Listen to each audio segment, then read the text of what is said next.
ದಿನೇ ದಿನೇ ಹೆಚ್ಚಾಗ್ತಾ ಇದ್ರೂ ಸರ್ಕಾರ ಮಾತ್ರ ತಯಾರಿಯನ್ನ ಮಾಡ್ಕೊಂಡಿಲ್ಲ. ಆಕ್ಸಿಜನ್ ಸಿಗದೆ ರೋಗಿಗಳು ಆಸ್ಪತ್ರೆಯಲ್ಲಿ ಪ್ರಾಣ ಬಿಡ್ತಾ ಇದ್ದಾರೆ. ಆದ್ರೆ ಆಕ್ಸಿಜನ್ ಪೂರೈಕೆಗೆ ಏನು ಮಾಡ್ತಿದ್ದಾರೆ ಅನ್ನೋದೇ ಯಕ್ಷ ಪ್ರಶ್ನೆ.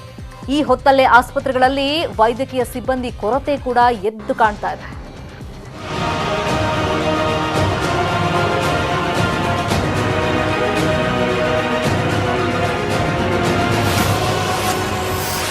ಆಕ್ಸಿಜನ್ ಪೂರೈಕೆ ಸರಿಯಾಗಿ ಆಗ್ತಿಲ್ವಾ? ಆಕ್ಸಿಜನ್ ಸಿಗದೆ ಜನ ಸಾಯ್ತಾ ಇರೋದಾದ್ರೂ ಯಾಕೆ? 10,000 ಇದ್ದ ಕೊರೋನಾ ಕೇಸ್ ಇದೀಗ ಹತ್ತತ್ರ ಲಕ್ಷದತ್ತ ಮುನ್ನುಗ್ತಾ ಇದೆ. ಆಸ್ಪತ್ರೆಗಳು, ಕೇರ್ ಸೆಂಟರ್ಗಳ ತುಂಬೆಲ್ಲ ರೋಗಿಗಳು ತುಂಬಿಕೊಂಡಿದ್ದಾರೆ. ಜೀವ ಕಾಪಾಡಿಕೊಳ್ಳೋದಕ್ಕೆ ಆಸ್ಪತ್ರೆಗೆ ಬರ್ತಾ ಇರೋರ್ಗೆ ಸಂಜೀವಿನಿ ಆಗ್ಬೇಕಾದ ಆಕ್ಸಿಜನ್ ಕೂಡ ಸಿಗದೆ ಇರೋದು ಸರ್ಕಾರದ ವೈಫಲ್ಯದ ಕೈಗನ್ನಡಿ. ನಿಜಕ್ಕೂ ಪಾಸಿಟಿವ್ ಬಂದವ್ರಿಗೆಲ್ಲ ಆಕ್ಸಿಜನ್ ಬೇಕಾ ಅನ್ನೋ ಪ್ರಶ್ನೆ ಈಗ ಕಾಡುತ್ತೆ. ಹಾಗಾಗಿ ಅಗತ್ಯ ಬಿದ್ರೆ ಮಾತ್ರ ಆಕ್ಸಿಜನ್ ಕಿಟ್ ಬಳಸಿ ಅಂತಾರೆ ತಜ್ಞರು. ಈಗ ರಾಜ್ಯದಲ್ಲಿ ಸಿಗ್ತಾ ಇರೋದು 700 ಮೆಟ್ರಿಕ್ ಟನ್ ಆಕ್ಸಿಜನ್. ಮೇ ತಿಂಗಳಲ್ಲಿ 1400 ಮೆಟ್ರಿಕ್ ಟನ್ ಬೇಕಾಗುತ್ತಂತೆ. ಹೀಗೊಂದು ಅಚ್ಚರಿಯ ಮಾಹಿತಿಯನ್ನ ನ್ಯೂಸ್ 18ಗೆ ಕೊಟ್ಟಿದ್ದಾರೆ ತಜ್ಞರು. ಹಾಗಾದ್ರೆ ಯಾರಿಗೆಲ್ಲ ಆಕ್ಸಿಜನ್ ಬೇಕು ಅನ್ನೋದಾದ್ರೆ, ಸಕ್ಕರೆ ಕಾಯಿಲೆ, ರಕ್ತದ ಒತ್ತಡ, ಹೃದಯ ಸಂಬಂಧಿ ಸಮಸ್ಯೆ ಇದ್ದವರಿಗೆ, ಶಸ್ತ್ರಚಿಕಿತ್ಸೆಗೆ ಒಳಗಾಗಿ ಹಾಸಿಗೆ ಹಿಡಿದಾಗ ಸೋಂಕಿಗೆ ತುತ್ತಾದವರಿಗೆ, ವಯೋಸಹಜ ಸಮಸ್ಯೆ, ಉಸಿರಾಟದ ಸಮಸ್ಯೆ ಇದ್ದವರಿಗೆ ಮುಖ್ಯ, ಕೋವಿಡ್ ಜೊತೆ ನ್ಯೂಮೋನಿಯಾ ಜ್ವರಕ್ಕೆ ತುತ್ತಾದವರು. ಆಕ್ಸಿಜನ್ ಪ್ರಮಾಣ ದೇಹದಲ್ಲಿ 94% ಕಮ್ಮಿ ಇರಬಾರದು. ಸ್ಯಾಚುರೇಷನ್ 94% ಕಮ್ಮಿ ಇದ್ರೆ ಆಕ್ಸಿಜನ್ ಬೇಕಾಗುತ್ತೆ. ಕೊರೋನಾ ಬಂದವರಿಗೆಲ್ಲ ಆಕ್ಸಿಜನ್ ಅವಶ್ಯಕತೆ ಇರೋದಿಲ್ಲ. ಹಾಗಾದ್ರೆ ಎಷ್ಟು ಪ್ರಮಾಣದ ಆಕ್ಸಿಜನ್ ಬೇಕು ಅನ್ನೋದಾದ್ರೆ, ಮೈಲ್ಡ್ ಡಿಸೀಸ್ ಇರೋ ಪೇಷಂಟ್ಸ್ಗೆ ಆಕ್ಸಿಜನ್ ಅವಶ್ಯಕತೆ ಇಲ್ಲ. ಮಾಡ್ರೇಟ್ ಟು ಸಿವಿಯರ್ ಡಿಸೀಸ್ ಇರೋರಿಗೆ ಬೇಕಾಗುತ್ತೆ. 120 litres per hour to around 360-400 litres per hour, and it can go higher also. So ದಿನಕ್ಕೆ almost 3,000 to 6,000 litres per day per patient. If ಪೇಷಂಟಿಗೆ continuous oxygen requirement ಇದ್ದರೆ ಅಷ್ಟು oxygen ಬೇಕಾಗ್ತದೆ. Oxygen requirement ನಾನು ಹೇಳ್ದಂಗೆ mild ಡಿಸೀಸಿಗೆ ಎಷ್ಟೊಂದು ಸತಿ ಇರೋದಿಲ್ಲ. ಸೊ 94%ಗಿಂತ ಕೆಳಗೆ ಯಾರ್ದು ಆಕ್ಸಿಜನ್ ಲೆವೆಲ್ಸ್ ಹೋಗ್ತದೆ ಅವ್ರಿಗೆ ಬೇಕಾಗುತ್ತೆ. ಈಗ ಸಿವಿಯರ್ ಡಿಸೀಸ್ ಇರೋರಿಗೆ ಆಕ್ಸಿಜನ್ ಲೆವೆಲ್ಸ್ ತುಂಬ ಕಮ್ಮಿ ಇದ್ದಾಗ ಡೆತ್ ತುಂಬ ಬೇಗ ಆಗ್ಬೋದು, in minutes or in hours. Corona ಜೊತೆಗೆ ಬರ್ತಾ ಇದೆ ಹೃದ್ರೋಗ. ಈಗಂತೂ ಕೊರೋನಾ ಬಂದವರು ಸ್ವಲ್ಪ ಯಾಮಾರಿದ್ರು ಪ್ರಾಣಕ್ಕೆ ಕುತ್ತು. ಕೊರೋನಾ ಲಕ್ಷಣದಂತೆ ಹೃದ್ರೋಗದ ಲಕ್ಷಣ ಕೂಡ ಇದ್ದು, ಸಾಮಾನ್ಯ ಹೃದ್ರೋಗದ ಲಕ್ಷಣ ನೋಡೋದಾದ್ರೆ ಉಬ್ಬಸ, ಎದೆನೋವು, ಕೆಮ್ಮು, ಆಯಾಸ, ಸುಸ್ತು, ತಲೆಸುತ್ತು, ಉಸಿರಾಟದ ತೊಂದರೆ. ಹಾಗೆ ಕೊರೋನಾ ಜೊತೆಗೆ ಕಾಣಿಸಿಕೊಳ್ಳೋ ಹೃದ್ರೋಗದ ಲಕ್ಷಣಗಳು ಹೀಗಿವೆ. ಕೋವಿಡ್ ಮುಖಾಂತರ ನೇರವಾಗಿ ಹೃದಯದ ಮೇಲೆ ಕಾಯಿಲೆ ಬರುವುದು, ಹೃದಯಾಘಾತಕ್ಕೆ ಒಳಗಾಗಬಹುದು. ಅದನ್ನು ಹಾರ್ಟ್ ಅಟ್ಯಾಕ್ ಅಂತೀವಿ. ಹಾರ್ಟ್ ಅಟ್ಯಾಕ್ ಹೆಚ್ಚಾಗ್ತಾ ಇದ್ದಾವೆ. ಅನೇಕ ಜನ ಲೋ BP ಆಗಿ ಸಡನ್ ಆಗಿ ಸಾಯುವಂಥ ಸಂದರ್ಭ ಬರ್ತಾ ಇದೆ. ಈ ಕೋವಿಡ್ನಲ್ಲೂ ಕೂಡ ಉಪ್ಸ ಬರುವುದು, ಕೆಮ್ಮು ಬರುವುದು, ಆಯಾಸ ಬರುವುದು, ಹಾಗೆ ಕೂಡ ಹಾರ್ಟ್ ಅಟ್ಯಾಕ್ ಆದವ್ರಿಗೆ ಅಥವಾ ಹಾರ್ಟ್ಗೆ ಸಂಬಂಧಪಟ್ಟಂಥ ಕಾಯಿಲೆ ಅಥವಾ ತಲೆ ಚಕ್ರ ಬಂದು ಬೀಳ್ಬೋದು. Bed, oxygen, remdesivir, ambulance. ಚಿತಾಗಾರದ ಜೊತೆ ಈಗ ವೈದ್ಯಕೀಯ ಸಿಬ್ಬಂದಿ ಕೊರತೆ. ಕೊರೋನಾ ಬಂದಾಗಿನಿಂದಲೂ ಒಂದಲ್ಲ ಒಂದು ಸಮಸ್ಯೆ, ಕೊರತೆ ಎದ್ದು ಕಾಣ್ತಲೇ ಇದೆ. ಚಿತಾಗಾರದ ಸಮಸ್ಯೆ ನಮ್ಮೆಲ್ಲರ ಕಣ್ಣ ಮುಂದಿರುವಾಗಲೇ ಆಸ್ಪತ್ರೆಗಳಲ್ಲಿ ಸಿಬ್ಬಂದಿ ಕೊರತೆ ಕೂಡ ಕಾಡ್ತಾ ಇದೆ. ಸೋಂಕಿತರು ಹೆಚ್ಚಾಗ್ತಾ ಇದ್ದಾರೆ, ಸಿಬ್ಬಂದಿ ಕಡಿಮೆ ಆಗ್ತಾ ಇದ್ದಾರೆ. ಮಿತಿಮೀರಿದ ಸೋಂಕಿನಿಂದ ಸಿಬ್ಬಂದಿಗೆ ನರಕ ಯಾತನೆ ಆಗ್ತಾ ಇದೆ. ಅಷ್ಟೇ ಅಲ್ಲ, ವೈದ್ಯರು, ನರ್ಸ್ಗಳಿಗೂ ಶುರುವಾಗ್ತಾ ಇದೆ ಅನಾರೋಗ್ಯ ಭಾಗ್ಯ. ಎಲ್ಲ ಆಸ್ಪತ್ರೆಗಳು ಇವತ್ತು 50 to 60% ಮ್ಯಾನ್ ಪವರ್ ಅಲ್ಲಿ ಕೆಲಸ ಮಾಡ್ತಾ ಇದ್ದೀವಿ. ಅಡಿಷನಲ್ ಹಾಸ್ಪಿಟಲ್ಸ್ ನ ಕ್ರಿಯೇಟ್ ಮಾಡಬೇಕು ಅಂದ್ರೆ ಅಡಿಷನಲ್ ಹ್ಯೂಮನ್ ರಿಸೋರ್ಸಸ್ ಬೇಕು. ಅದನ್ನ ನಾವು ರಾಜೀವ್ ಗಾಂಧಿ ಯೂನಿವರ್ಸಿಟಿ ವೈಸ್ ಚಾನ್ಸಲರ್ಗೆ ರಿಕ್ವೆಸ್ಟ್ ಮಾಡ್ಕೊಂಡಿದೀವಿ. ಮಾನ್ಯ ಆರೋಗ್ಯ ಮಂತ್ರಿಗಳು ಕೂಡ ಅವ್ರಿಗೆ ಹೇಳಿದ್ದಾರೆ, ಅರೇಂಜ್ ಮಾಡಿಕೊಡಿ ಸ್ಟೂಡೆಂಟ್ಸ್ ನ, ಮತ್ತೆ ಯಾರ್ಯಾರು ಸಿಕ್ಕ ಎಲ್ಲಾರನ್ನೂ ಜೋಡಿಸ್ಕೊಂಡು ರೂರಲ್ ಸ್ಟೆಪ್ ಡೌನ್ ಹಾಸ್ಪಿಟಲ್ಸ್ ಮಾಡಬಹುದು. ಎಲ್ಲರ ಕೈಲೂ ಮಾಡ್ಲಿಕ್ಕೆ ಇದು ಕಷ್ಟ ಆಗುತ್ತೆ. ಹೀಗೆ ಪ್ರಾಣವನ್ನೇ ಪಣಕ್ಕಿಟ್ಟು ಹೋರಾಡ್ತಿರೋ ವೈದ್ಯರಿಗೂ ಒಂದಿಷ್ಟು ರಿಲೀಫ್ ಬೇಕಿದೆ. ಅಷ್ಟೇ ಅಲ್ಲ, ಹೆಚ್ಚುವರಿ ವೈದ್ಯಕೀಯ ಸಿಬ್ಬಂದಿ ಒದಗಿಸೋ ಅನಿವಾರ್ಯತೆ ಕೂಡ ಇದೆ. ಈ ಬಗ್ಗೆ ಈಗಾಗಲೇ ಆರೋಗ್ಯ ಸಚಿವರಿಗೆ ಮನವರಿಕೆ ಮಾಡಿಕೊಡಲಾಗಿದೆ. Bureau report, news 18 Kannada. ರಾಜ್ಯದಲ್ಲಿ ಕೊರೋನಾ ಕಂಟ್ರೋಲ್ಗೆ ಸರ್ಕಾರ ಜನತಾ ಕರ್ಫ್ಯೂ ಏನೋ ಹಾಕಿದೆ. ಆದರೆ ಜಾರಿಯಾದ 3 ದಿನಕ್ಕೆ ಎಲ್ಲವೂ ಮಾಯವಾಗ್ತಾ ಇದೆ. ಸರ್ಕಾರಿ ಬಸ್ ಓಡಾಡ್ತಿಲ್ಲ ಅನ್ನೋದೊಂದು ಬಿಟ್ರೆ ಉಳಿದೆಲ್ಲವೂ ಖುಲ್ಲಂ ಖುಲ್ಲ. ಬೆಂಗಳೂರು ಸೇರಿದಂತೆ ರಾಜ್ಯದ ಅನೇಕ ಕಡೆಗಳಲ್ಲೂ ಕರ್ಫ್ಯೂಗೆ ಜನ ಹೆದರದೆ ಇದ್ದ ದೃಶ್ಯಗಳಂತೂ ಕಂಡುಬಂತು. ಕರ್ಫ್ಯೂ ಬಿಗಿ ಕ್ರಮ ಯಾವುದೂ ಲೆಕ್ಕಕ್ಕಿಲ್ಲ. ರಾಜಾರೋಷವಾಗಿ ಓಡಾಡುತ್ತಿದ್ದಾರೆ ಜನ.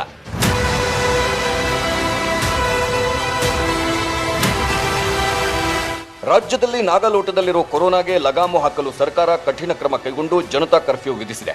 ಆದರೆ ಜನರು ಮಾಡ್ತಿರೋದು ಮಾತ್ರ ಎಲ್ಲವೂ ತದ್ವಿರುದ್ಧ.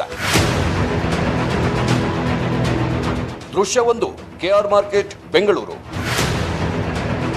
ಅಗತ್ಯ ವಸ್ತುಗಳಿಗಷ್ಟೇ ಹೊರಗೆ ಬನ್ನಿ ಅಂತ ಸರ್ಕಾರ ಹೇಳಿದ್ರೆ ಅನಗತ್ಯ ಕಾರಣ ಹೇಳಿಕೊಂಡು ಜನ ರಸ್ತೆಗೆ ಇಳಿದಿದ್ರು. ಬ್ಯಾಂಕ್, ಎಟಿಎಂ, ಹೋಟೆಲ್, ಊಟ, ತಿಂಡಿ, ಅದು ಇದು ಅಂತ ಅನಗತ್ಯ ಕಾರಣ ನೀಡಿ ರಸ್ತೆಗೆ ಇಳಿದಿದ್ರು. ಹಾಗೆ ಹೊರಗೆ ಬಂದವರಿಗೆ ಬಿಸಿ ಮುಟ್ಟಿಸಿದ್ರು ಪೊಲೀಸರು.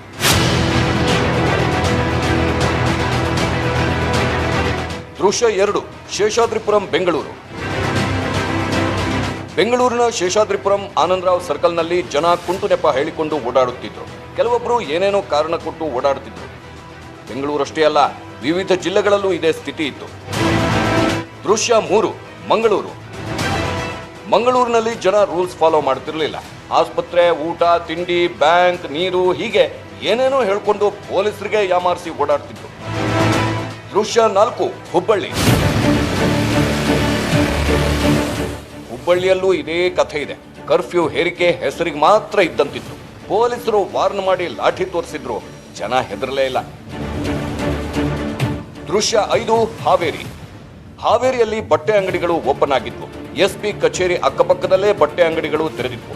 ಹೇಳಿ ಕೇಳಿ ಸಾಕಾಗಿ ಅಂಗಡಿಯವರ ಮೇಲೆ ಗರಂ ಆಗಿ ಲಾಠಿ ಬೀಸಿದ್ರು ಪೊಲೀಸರು. ದೃಶ್ಯ 6, ಚಾಮರಾಜನಗರ.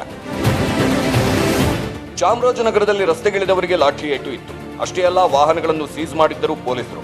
ಅನಗತ್ಯ ಸಂಚಾರಕ್ಕೆ ಗರಂ ಆಗಿದ್ರು ಜಿಲ್ಲಾಧಿಕಾರಿ. ಅನಗತ್ಯವಾಗಿ ಜನ ಮತ್ತು ವಾಹನಗಳು ಓಡಾಡ್ತಾರೆ ನನ್ನ ಗಮನಕ್ಕೆ ಬಂದಿದೆ. ಮುಖ್ಯವಾದ ಹಿರಿಯ ಅಧಿಕಾರಿಗಳು ಇಲ್ಲಿ ನನಗೆ ಕಾಣಿಸ್ತಾ ಇಲ್ಲ.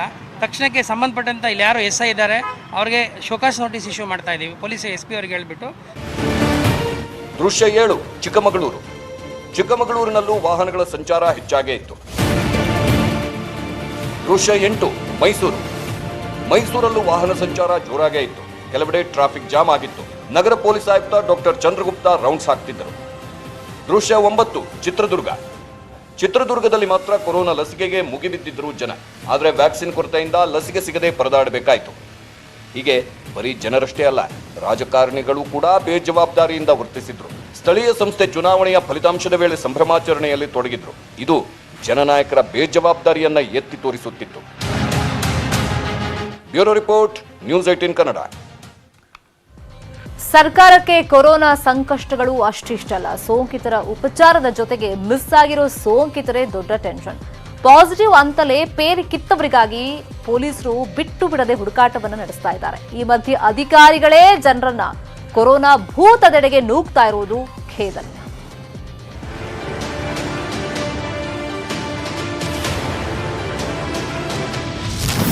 ನಾಪತ್ತೆಯಾದ ಸೋಂಕಿತರೇ ಸರ್ಕಾರಕ್ಕೆ ಟೆನ್ಷನ್.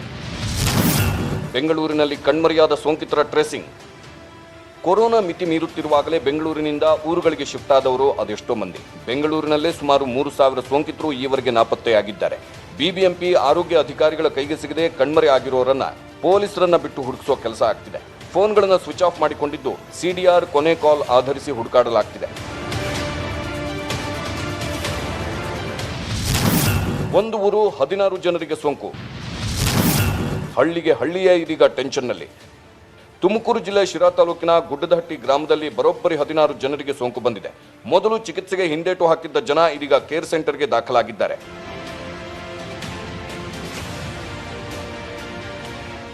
ಇನ್ನೊಂದೆಡೆ ಬಳ್ಳಾರಿ ಜಿಲ್ಲೆ ಸಂಡೂರು ತಾಲೂಕಿನ ಚೋರನೂರು ಗ್ರಾಮದ 52 ಜನರಿಗೆ ಸೋಂಕು ಬಂದಿದೆ. ತಮಿಳುನಾಡಿನಿಂದ ಬಂದ ಒಬ್ಬ ವ್ಯಕ್ತಿಯಿಂದ ಇಡೀ ಊರಿಗೆ ಸೋಂಕು ಹಬ್ಬಿದೆ.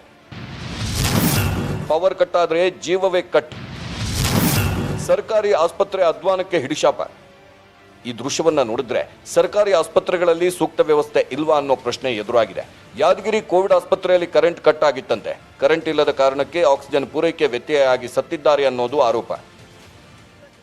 ಅದು ಕರೆಂಟ್ ಇರ್ಲಿಲ್ಲ, ದೀಡ್ ತಾಸು ಬೆಳಿಗ್ಗೆ ಕರೆಂಟ್ ಇರ್ಲಿಲ್ಲ. ಅದು ಗಾಳಿ ಉಸಿರು ನಿಂತುಬಿಟ್ಟು ಸರ್. ಗಾಳಿ ಉಸಿರು ನಿಂತುಗಳಿಗೆ ಮೊದಲು ಸೀರಿಯಸ್ ಪೇಷಂಟ್ ಇದ್ವು. ಕಲಶ ಆಯ್ತು ಸರ್. ಗಾಳಿ ಹಾಕಿದಿಂದ ಕರೆಂಟ್ ಬಂತು. ಭಾಳ ಉಬ್ಬಸು ಕೆಳಗಿನ ಮೇಲಿನ ಮೇಲೆ ಆಯ್ತು ಸರ್. ಸರ್ ಎಷ್ಟು ಗಂಟೆ ಡೆತ್ ಆಯ್ತು ಸರ್? ಅದೊಂದು ಎಷ್ಟಕ್ಕ ಆಯ್ತು ನೋಡಿ ಸರ್. 4 ಆಗ್ಯದ 5 ಆಗ್ಯದ ಸರ್. ಇಲ್ಲಿ ನೋಡಿ, ಇನ್ನೊಂದು ಭಯಾನಕ ಅಮಾನವೀಯ ದೃಶ್ಯ ತೋರಿಸ್ತೀವಿ ನೋಡಿ. ಕೊಡಗು ಜಿಲ್ಲೆ ವಿರಾಜಪೇಟೆ ತಾಲೂಕಿನ ಬಾಳುಗೋಡು ಗ್ರಾಮದಲ್ಲಿ ಶೆಡ್ ಖಾಲಿ ಮಾಡುವಂತೆ 21 ಕಾರ್ಮಿಕ ಕುಟುಂಬಗಳಿಗೆ ನೋಟಿಸ್ ನೀಡಲಾಗಿದೆ. ಸರ್ಕಾರಿ ಜಾಗದಲ್ಲಿರೋ ಶೆಡ್ ಖಾಲಿ ಮಾಡುವಂತೆ ಪಿಡಿಒ ನೋಟಿಸ್ ಕೊಟ್ಟಿದ್ದು, ಕರ್ಫ್ಯೂ ಕಾಲದಲ್ಲಿ ನಾವು ಎಲ್ಲಿಗೆ ಹೋಗಬೇಕು ಅಂತ ಚಿಂತೆಗೀಡಾಗಿವೆ ಈ ಕಾರ್ಮಿಕ ಕುಟುಂಬಗಳು. ಅದೇ ತಹಶೀಲ್ದಾರ್ ಅವರು ನೀವಿಲ್ಲಿಂದ ತೆರವುಗೊಳಿಸಿಕೊಡಿ, ನಾವು ನಿಮಗೆ ಜಾಗನ ಸ್ಯಾಂಕ್ಷನ್ ಮಾಡಿಕೊಡ್ತೀವಿ, ನಿಮಗೆ ಈ ಮನೆಗಳನ್ನ ಕಟ್ಟಿಯೇ ನಾವು ಕೊಡ್ತೀವಿ ಅಂತ. ಈ ಮಳೆಯಲ್ಲಿ ಎಲ್ಲಿ ಸರ್ ಅವ್ರು ಮನೆ ಕಟ್ಟಿ ಕೊಟ್ಟು ನಾವೀಗ ಹಂಗೆ ಅವರು ಹೋಗ್ಲೇಬೇಕು ಅಂತ ಹೇಳಿದ್ರೆ ಜೀತ ಪದ್ಧತಿಗೇನೆ ಹೋಗಿ ಅಂತ ಅವ್ರು ನಮಗೆ ಒಂದು ಲೆಟರ್ ಬರೆದು ಕೊಡ್ಲಿ ಸರ್, ನಾವು ಹೋಗ್ತೀವಿ. ಇಲ್ಲದಿದ್ರೆ ನಮ್ಗೊಂದು ವಿಷಯ ಕೊಡ್ಲಿ, ನಾವು ಇಲ್ಲೇ ಸಾಯ್ತೀವಿ ಹೊರತು ನಾವು ಇಲ್ಲಿಂದ ಈ ಜಾಗ ಬಿಟ್ಟು ಅಂತ ನಾವು ಹೋಗೋದಿಲ್ಲ. ಹೀಗೆ ಕೊರೋನಾ ಅವಾಂತರಗಳು ನೂರಾರು. ಜಿಲ್ಲಾ ಉಸ್ತುವಾರಿ ಸಚಿವರು ತಮ್ಮ ತಮ್ಮ ಜಿಲ್ಲೆಗಳಲ್ಲೇ ಉಳಿದುಕೊಂಡು ಈ ಸಮಸ್ಯೆ ಕಡೆ ಗಮನ ಹರಿಸಬೇಕಾದ ಜವಾಬ್ದಾರಿ ಇದೆ. Bureau report, news 18 Kannada. ಕೊರೋನಾದಿಂದಾಗಿ ಸಂಕಷ್ಟದಲ್ಲಿರುವಂತಹ ಭಾರತದ ನೆರವಿಗೆ ಧಾವಿಸಿವೆ ವಿಶ್ವ ರಾಷ್ಟ್ರಗಳು. ಅಮೆರಿಕ, ಬ್ರಿಟನ್, ಫ್ರಾನ್ಸ್ ಸೇರಿದಂತೆ ಹಲವು ರಾಷ್ಟ್ರಗಳು ವೈದ್ಯಕೀಯ ಸಹಾಯಕ್ಕೆ ಮುಂದಾಗಿವೆ. ಈ ಮಧ್ಯೆ ದೇಶದಲ್ಲಿನ ಕೊರೋನಾ ಕಂಟ್ರೋಲ್ಗೆ ಪ್ರಧಾನಿ ಮೋದಿ ಇನ್ನಿಲ್ಲದ ಸರ್ಕಸ್ ಮಾಡ್ತಾ ಇದ್ದಾರೆ. ಆದ್ರೂ ನಾಳೆಯಿಂದ ಫ್ರೀ ಲಸಿಕೆ ಕೊಡ್ತೀವಿ ಅಂತ ಘೋಷಣೆ ಮಾಡಿದ ಸಿಎಂ ಯಡಿಯೂರಪ್ಪ, ನಮ್ಮ ಹತ್ರ ಸ್ಟಾಕ್ ಇಲ್ಲ, ನಾಳೆಯಿಂದ ಕೊಡೋದಕ್ಕೆ ಆಗಲ್ಲ ಅಂದ್ಬಿಟ್ಟಿದ್ದಾರೆ.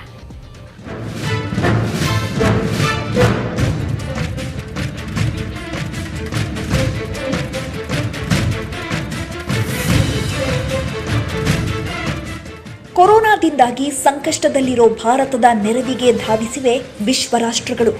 ಅಮೆರಿಕ, ಬ್ರಿಟನ್, ಫ್ರಾನ್ಸ್ ಸೇರಿದಂತೆ ಹಲವು ರಾಷ್ಟ್ರಗಳು ವೈದ್ಯಕೀಯ ಸಹಾಯಕ್ಕೆ ಮುಂದಾಗಿವೆ. ಈ ಮಧ್ಯೆ ದೇಶದಲ್ಲಿನ ಕೊರೋನಾ ಕಂಟ್ರೋಲ್ಗೆ ಪ್ರಧಾನಿ ಮೋದಿ ಇನ್ನಿಲ್ಲದ ಸರ್ಕಸ್ ಮಾಡ್ತಿದ್ದಾರೆ. ಆದರೂ ನಾಳೆಯಿಂದ ಫ್ರೀ ಲಸಿಕೆ ಕೊಡ್ತೀವಿ ಎಂದು ಘೋಷಣೆ ಮಾಡಿದ್ದ ಸಿಎಂ ಯಡಿಯೂರಪ್ಪ, ನಮ್ಮ ಹತ್ರ ಸ್ಟಾಕ್ ಇಲ್ಲ, ನಾಳೆಯಿಂದ ಕೊಡೋದಕ್ಕೆ ಆಗಲ್ಲ ಅಂದ್ಬಿಟ್ಟಿದ್ದಾರೆ. ಕೊರೋನಾ ಕಂಟ್ರೋಲ್ಗೆ ಜಾಗತಿಕ ಹೋರಾಟ. ಭಾರತದ ಸಹಾಯಕ್ಕೆ ನಿಂತ ವಿಶ್ವ ರಾಷ್ಟ್ರಗಳು. ಕೊರೋನಾ ಮಹಾಮಾರಿಯಿಂದ ಕಂಗೆಟ್ಟಿರೋ ಭಾರತಕ್ಕೆ ಕಡೆಗೂ ವಿಶ್ವ ರಾಷ್ಟ್ರಗಳು ಸಹಾಯಕ್ಕೆ ಮುಂದಾಗಿವೆ. America, Britain, France, Germany, Ireland, Australia, Kuwait, ರಷ್ಯಾದಿಂದ ಅನುದಾನ, ಮೆಡಿಕಲ್ ಸಾಮಗ್ರಿ ರವಾನೆ ಆಗ್ತಿದೆ.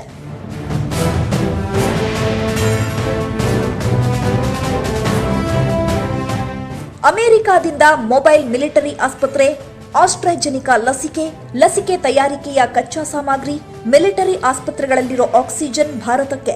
ಗೂಗಲ್ನಿಂದ ಹೆಲಿಕಾಪ್ಟರ್, ವಿಮಾನ ವ್ಯವಸ್ಥೆ, oxygen cylinder, regulator, rapid test kits, N95 mask, oximeter, PPE ಕಿಟ್ಗಳು ಕೂಡ ಭಾರತಕ್ಕೆ.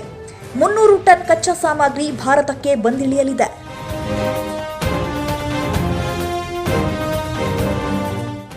ಫ್ರಾನ್ಸ್ನಿಂದ 2 ಹಂತಗಳಲ್ಲಿ ಸಹಾಯ. ಮೊದಲ ಹಂತದಲ್ಲಿ 8 ಆಕ್ಸಿಜನ್ ತಯಾರಿಕಾ ಘಟಕ, ಲಿಕ್ವಿಡ್ ಆಕ್ಸಿಜನ್ ಕಳಿಸಿಕೊಡ್ತಿರೋ ಫ್ರಾನ್ಸ್. 28 ರೆಸ್ಪಿರೇಟರ್ಗಳು ವಾರಾಂತ್ಯಕ್ಕೆ ಭಾರತಕ್ಕೆ. 200 ಎಲೆಕ್ಟ್ರಿಕ್ ಸಿರೈನ್ ಕಿಟ್ ಬರಲಿದೆ.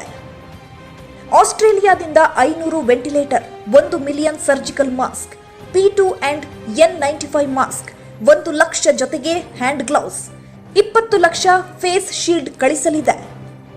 ರಷ್ಯಾದಿಂದ 22 ಟನ್ ಮೆಡಿಕಲ್ ಸಾಮಗ್ರಿ, 20 ಆಕ್ಸಿಜನ್ ಉತ್ಪಾದನಾ ಘಟಕ, 75 ventilator, 1 lakh medicine packet, 150 medical monitor. ಬ್ರಿಟನ್ನಿಂದ 495 ಆಕ್ಸಿಜನ್ ತಯಾರಿ ಸಾಮಗ್ರಿ, 140 ವೆಂಟಿಲೇಟರ್ ಬರಲಿವೆ. ಹಾಗೆ IBM, JP Morgan, Pfizer, J&J ಕೀನ್ನಿಂದ ಸಹಾಯ ಸಿಗಲಿದೆ.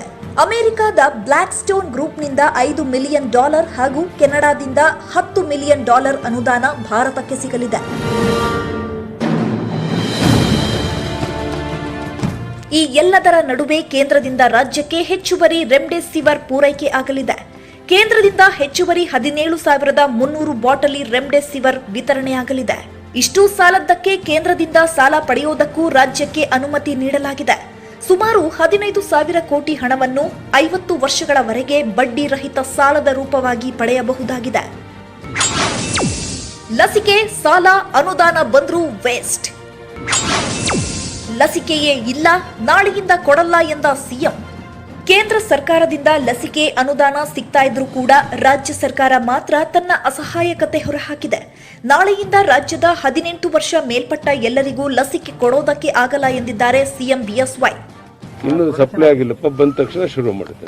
ಈಗಾಗಲೇ ಆರೋಗ್ಯ ಸಚಿವರು ಹೇಳಿದ್ದಾರೆ, ಇನ್ನು ಸಪ್ಲೈ ಆಗಿಲ್ಲ, ಸಪ್ಲೈ ಆದ ತಕ್ಷಣ ಶುರು ಮಾಡ್ತೀವಿ ಅಂತ. ವೈಫಲ್ಯದ ಪ್ರಶ್ನೆ ಎಲ್ಲಿ ಬಂತು? ನಮಗೆ ಸಿಗುತ್ತೆ ಅಂತ ಅನ್ಕೊಂಡಿದ್ದು, ಸ್ವಲ್ಪ ಡಿಲೇ ಆಗ್ತಾ ಇದೆ. ಸಿಕ್ಕಿದ ತಕ್ಷಣ ಶುರು ಮಾಡ್ತೇವೆ. ಡ್ರೋನ್ಗಳ ಮೂಲಕ ಔಷಧಿ ಸಿಂಪಡಣೆ, ಕೊರೋನಾ ಕಂಟ್ರೋಲ್ಗೆ ಹೈಟೆಕ್ ಅಸ್ತ್ರ. ದಿನೇ ದಿನೇ ಗಾಳಿಯಲ್ಲೇ ಹರಡುತ್ತಿರೋ ಕೊರೋನಾ ಕಂಟ್ರೋಲ್ಗೆ ಸರ್ಕಾರ ಮಾಸ್ಟರ್ ಪ್ಲಾನ್ ಹಾಕಿಕೊಂಡಿದೆ. ರಾಜ್ಯದ ಹಲವೆಡೆಗಳಲ್ಲಿ ಡ್ರೋನ್ ಮೂಲಕ ಔಷಧಿ ಸಿಂಪಡಣೆಗೆ ಮುಂದಾಗಿದೆ. ಬೆಂಗಳೂರಲ್ಲಿ ಈಗಾಗಲೇ ಪ್ರಾಯೋಗಿಕವಾಗಿ ಜಾರಿಯಾಗಿದ್ದು, ನಾಳೆಯಿಂದ 7-8 ದಿನಗಳ ಕಾಲ 3 ಡ್ರೋನ್ಗಳು ಔಷಧ ಸಿಂಪಡಿಸಲಿವೆ.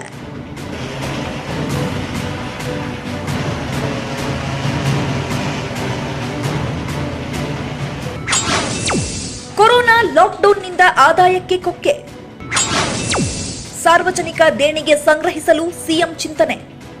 ಈ ಮಧ್ಯೆ ಕೊರೋನಾದಿಂದಾಗಿ ರಾಜ್ಯದ ಇಡೀ ಬೊಕ್ಕಸ ಖಾಲಿಯಾಗಿರುವುದು ಇದೀಗ ಜಗಜ್ಜಾಹೀರಾಗಿದೆ. ಕಳೆದ ಬಾರಿಯಂತೆ ಈ ಬಾರಿಯೂ ಪಿಎಂ ಕೇರ್ಸ್ನಂತೆಯೇ ಸಿಎಂ ಕೇರ್ಸ್ ಫಂಡ್ಗೆ ದೇಣಿಗೆ ಸಂಗ್ರಹಿಸಲು ಚಿಂತನೆ ನಡೆದಿದೆ. ಕಳೆದ ಬಾರಿ 312 ಕೋಟಿ ಸಂಗ್ರಹ ಆಗಿತ್ತು. ಸರ್ಕಾರದ ಈ ಎಲ್ಲ ವೈಫಲ್ಯ, ಅಸಹಾಯಕತೆ ವಿರುದ್ಧ ಪ್ರತಿಪಕ್ಷ ಕಾಂಗ್ರೆಸ್ ಕೆಂಡಾಮಂಡಲವಾಗಿದೆ. ನಾಡಿದ್ದು ಸಿದ್ದರಾಮಯ್ಯ ನೇತೃತ್ವದಲ್ಲಿ ಸಭೆ ನಡೆಯಲಿದ್ದು, ಸರ್ಕಾರಕ್ಕೆ ಬಿಸಿ ಮುಟ್ಟಿಸೋ ಯೋಜನೆಗಳು ರೂಪುಗೊಳ್ಳಲಿವೆ. ದೊಡ್ಡ ದೊಡ್ಡ ಹಾಸ್ಪಿಟಲ್ ದುಡ್ಡು ಕೊಟ್ಟಿದ್ದೀರಾ, ಸಣ್ಣ ಸಣ್ಣ ಹಾಸ್ಪಿಟ್ಲು ಯಾರು ನಡೆಸ್ತಾ ಇದ್ದಾರೆ ಪಾಪ ಅವ್ರಿಗೆ ನರ್ಸ್ಗಳಿಗೆ ದುಡ್ಡು ಕೊಡೋಕೆ ದುಡ್ಡಿಲ್ಲ, ಔಷಧಿಗೆ ದುಡ್ಡಿಲ್ಲ, ಆಕ್ಸಿಜನ್ ದುಡ್ಡಿಲ್ಲ. ಕಮಿಷನ್ ಸಾಕು, ಹೊಡೆದಿದ್ದು ಸಾಕು, ಹಿಂದೆ ತಿಂದಿದ್ದು ಸಾಕು, ಮುಂದಕ್ಕೆ ತಿಂತಾ ಇರೋದು ಸಾಕು. ಈಗ ದಯವಿಟ್ಟು ಮೊದಲು ಅವ್ರಿಗೆ ನೇರವಾಗಿ ಬಿಲ್ ಕೊಡುವಂತ ಕೆಲಸ ಮಾಡಬೇಕು ಅಂತ ಹೇಳಿ ಸರ್ಕಾರಕ್ಕೆ ನಾವು ಮಾಡ್ತಾ ಇದ್ದೇವೆ. ಈ ಮಧ್ಯೆ ಕೊರೋನಾ ನಿರ್ಮೂಲನೆ ಮಾಡಲು ಎಲ್ಲಾ ಪಕ್ಷಗಳು ಕೈಜೋಡಿಸಬೇಕು ಎಂದು ಉಡುಪಿಯ ಪಲಿಮಾರು ಮಠದ ಯತಿ ವಿದ್ಯಾಧೀಶ ತೀರ್ಥ ಸ್ವಾಮೀಜಿ ಸಲಹೆ ಕೊಟ್ಟಿದ್ದಾರೆ. Bureau report, news 18 Kannada.